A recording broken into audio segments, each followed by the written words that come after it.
Bienvenidos de regreso a Biblia y Teología con el Dr. Larry Trotter. Esperemos disfruten el siguiente episodio.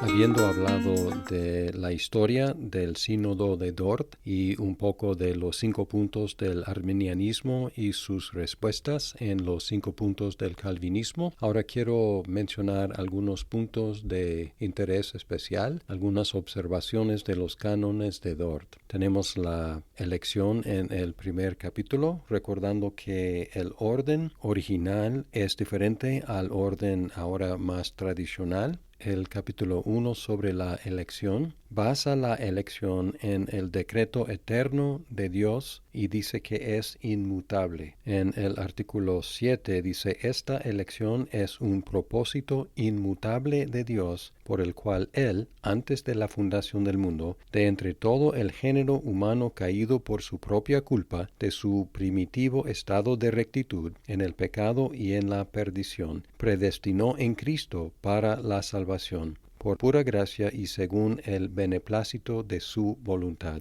a cierto número de personas, no siendo mejores o más dignas de las demás, sino hallándose en igual miseria que las otras, y puso a Cristo también desde la eternidad por mediador y cabeza de todos los predestinados, y por fundamento de la salvación. Además, la elección es incondicional, no basada en la fe prevista. En el artículo 9 dice: esta misma elección fue hecha no en virtud de prever la fe y la obediencia a la fe, la santidad o alguna otra buena cualidad o aptitud, como causa o condición, previamente requeridas en el hombre que habría de ser elegido, sino para la fe y la obediencia a la fe, para la santidad, etc.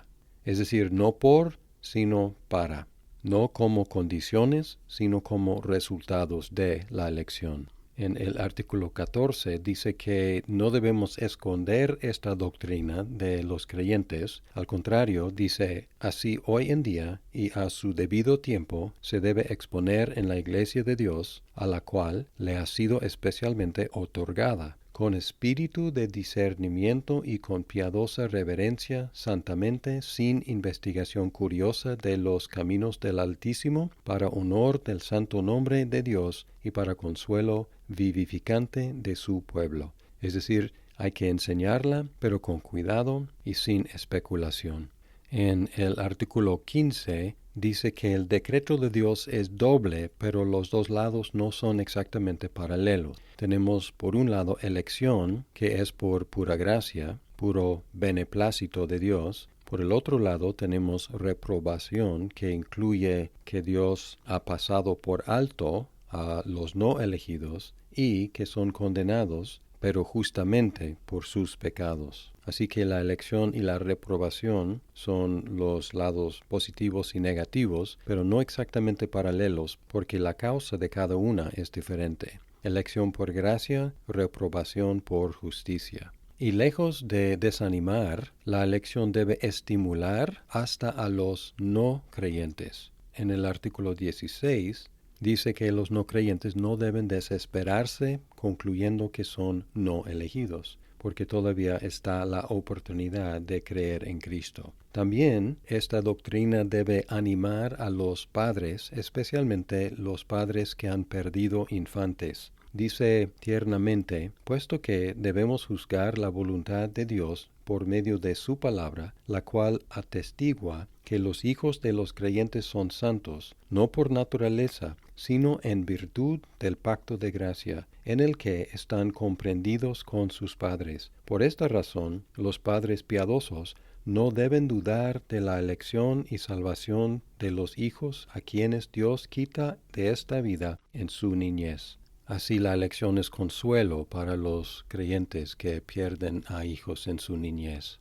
El segundo capítulo trata de la muerte de Cristo y dice que es suficiente para salvar a todos los seres humanos, pero eficaz para los elegidos. El párrafo 3 dice, esta muerte del Hijo de Dios es la ofrenda y la satisfacción única y perfecta por los pecados, y de una virtud y dignidad infinitas, y sobradamente suficiente como expiación de los pecados del mundo entero. Y luego en el artículo 7 dice, mas todos cuantos verdaderamente creen y por la muerte de Cristo son redimidos y salvados de los pecados y de la perdición, gozan de aquellos beneficios solo por la gracia de Dios que les es dada eternamente en Cristo, y de la que a nadie es deudor.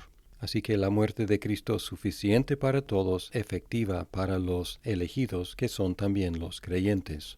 Y lejos de desanimar la evangelización, dice en el artículo 5 que debemos predicar el evangelio a todos. Dice, existe además la promesa del evangelio de que todo aquel que crea en el Cristo crucificado no se pierda, sino que tenga vida eterna. Promesa que, sin distinción, debe ser anunciada y proclamada con mandato de conversión y de fe a todos los pueblos y personas a los que Dios, según su beneplácito, envía su evangelio. Acuérdense de que enseña positivamente la doctrina y luego reprueba errores de los arminianos. Y en la reprobación de errores, en el segundo capítulo dice, habiendo declarado la doctrina ortodoxa, el sínodo rechaza los errores de aquellos que enseñan que Dios Padre ordenó a su Hijo a la muerte de cruz sin consejo cierto y determinado de salvar ciertamente a alguien. Es la postura arminiana de que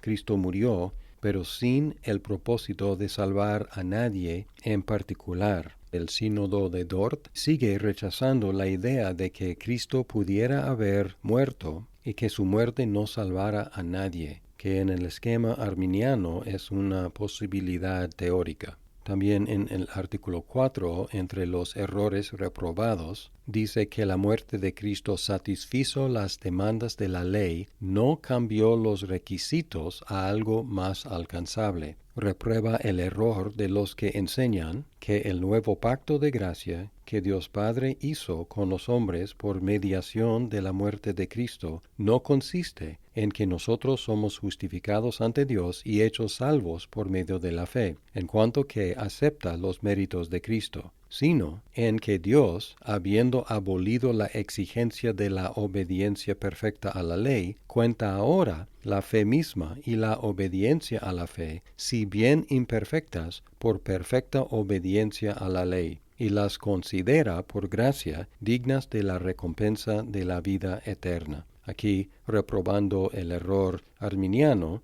de decir que Dios ha cambiado el requisito, ya no requiere obediencia perfecta, sino que en su lugar acepta una fe imperfecta y la cuenta digna de vida eterna. En la presentación que muchas veces se encuentra de los cánones de Dort, los capítulos 3 y 4 están juntos, que tienen que ver con la depravación del ser humano y su salvación. En el tercer artículo dice que la incapacidad es total en cuanto a contribuir en algo a la salvación. Dice, por consiguiente, todos los hombres son concebidos en pecado y, al nacer como hijos de ira, incapaces de algún bien saludable o salvífico. Sin embargo, le queda al ser humano alguna luz de la naturaleza, pero no lo puede salvar. En el artículo 4 dice, bien es verdad que después de la caída quedó aún en el hombre alguna luz de la naturaleza, pero está por ver que el hombre, por esta luz de la naturaleza, podría llegar al conocimiento salvífico de Dios y convertirse a Él, cuando ni aun en asuntos naturales y cívicos tampoco usa rectamente esta luz. El argumento es, si no puede usar esta luz de la naturaleza bien en cosas menores, ¿cómo va a usarla en cosas mayores? En el artículo 7 aclara que la gracia no solo es inmerecida, sino también en contra del mérito, en contra de lo merecido. Hay una frase que dice, por la que aquellos en quienes, sin y aun en contra de todo merecimiento, se hace gracia tan grande. Así la gracia es muy grande porque no solamente es inmerecida, sino también contramerecida. En el artículo 8 dice que Dios ofrece seriamente la salvación a todos los que escuchan el Evangelio. Dice, pero ¿cuántos son llamados por el Evangelio? Son llamados con toda seriedad, pues Dios muestra formal y verdaderamente en su palabra lo que le es agradable a Él, a saber, que los llamados acudan a Él. Promete también de veras a todos los que vayan a Él y crean la paz del alma y la vida eterna.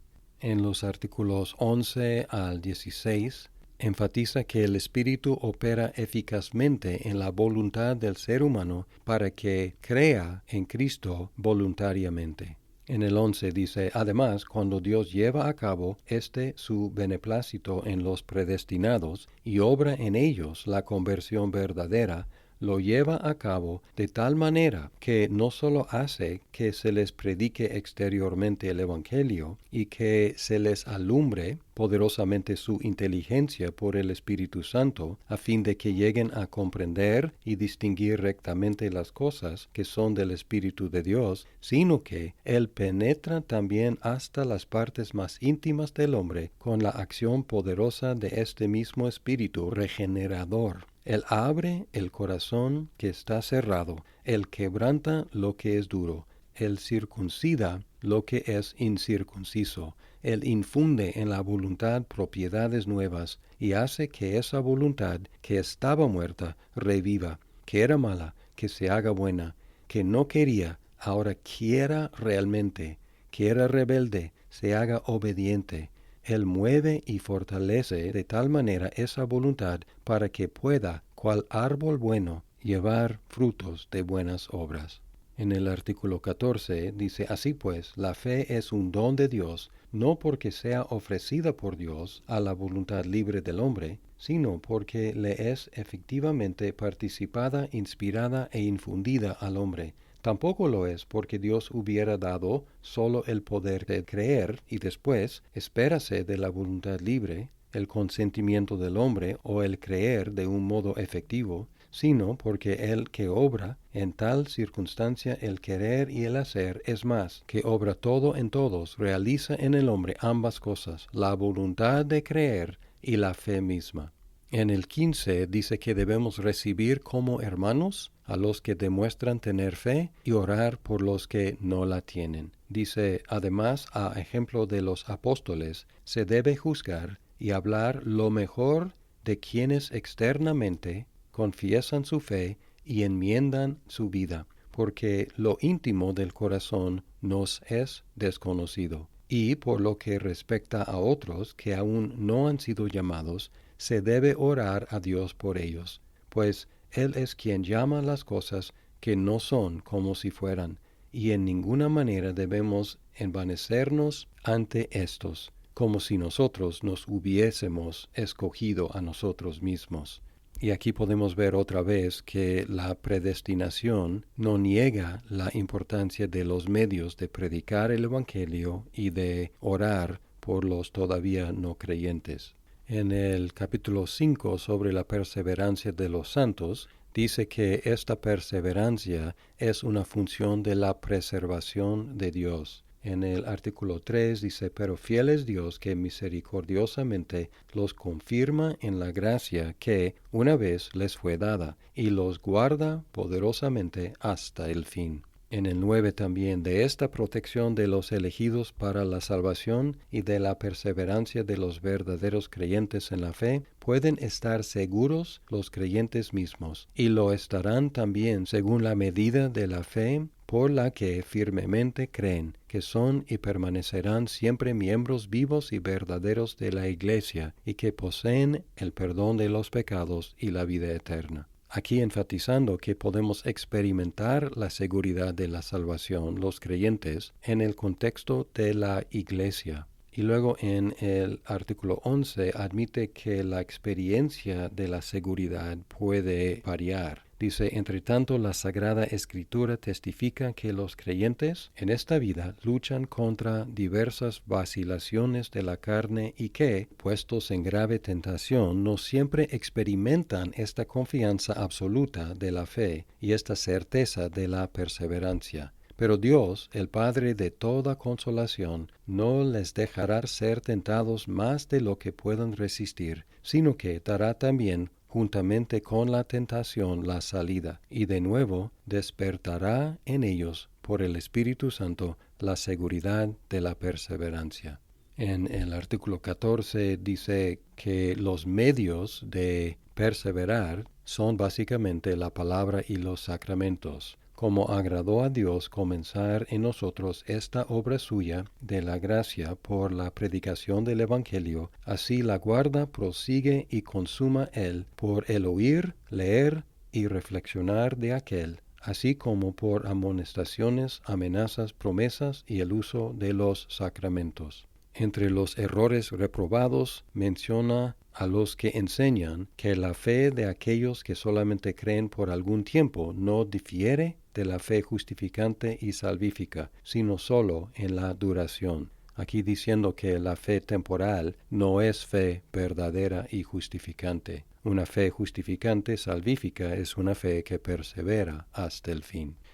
Hemos revisado algunos de los documentos principales de la Reforma Protestante de la primera y la segunda generación, y las iglesias reformadas utilizan una u otra o varias de estas confesiones como sus declaraciones de fe. Por ejemplo, la Iglesia Cristiana Reformada, que surgió de la Iglesia holandesa, requiere que sus ministros suscriban a 6 documentos.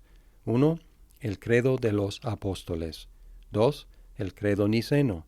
3. El credo de Atanasio. 4. La confesión belga. 5. El catecismo de Heidelberg. Y 6. Los cánones de Dort. Esta combinación es excelente porque combina las doctrinas católicas universales con la calidez de la confesión belga y el catecismo de Heidelberg y la precisión de los cánones de Dort. Así que en sus símbolos doctrinales mantienen tanto el amor como la verdad.